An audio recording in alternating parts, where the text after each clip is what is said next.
Le projet sens ou le projet de vie, c'est ce que nos parents ont projeté sur nous.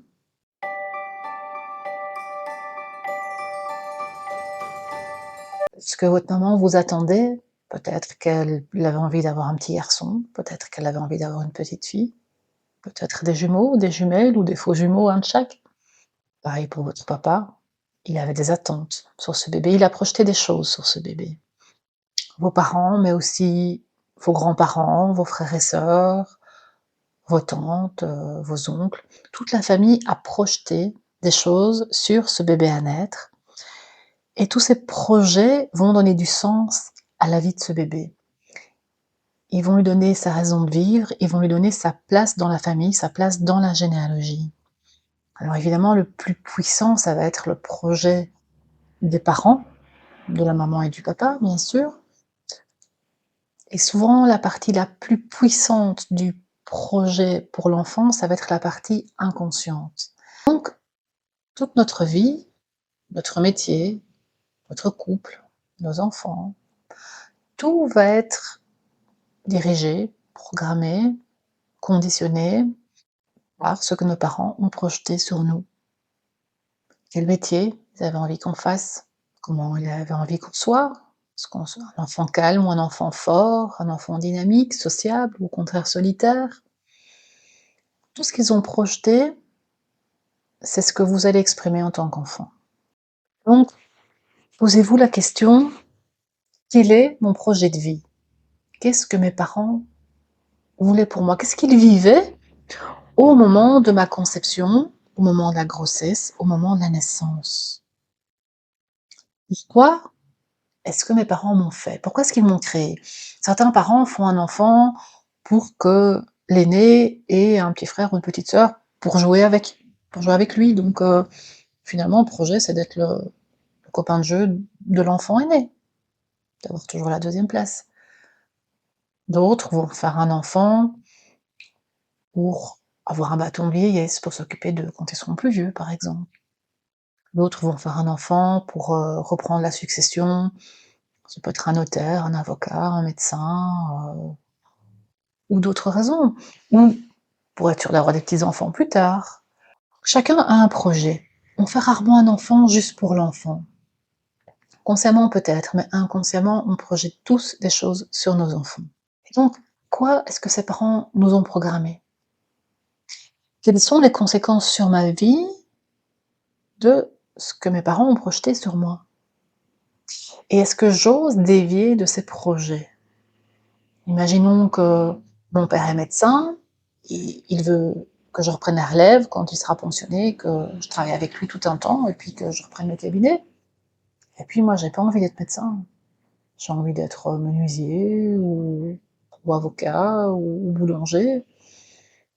Est-ce que je vais oser dévier ou est-ce que je vais me sentir obligée d'accepter de prendre la relève? Qu'est-ce que mon prénom signifie? Pourquoi est-ce qu'on a choisi ce prénom-là plutôt qu'un autre prénom? Qu'est-ce qu'il veut dire? Le prénom que je porte, il veut dire quelque chose, il vient bien de quelque part.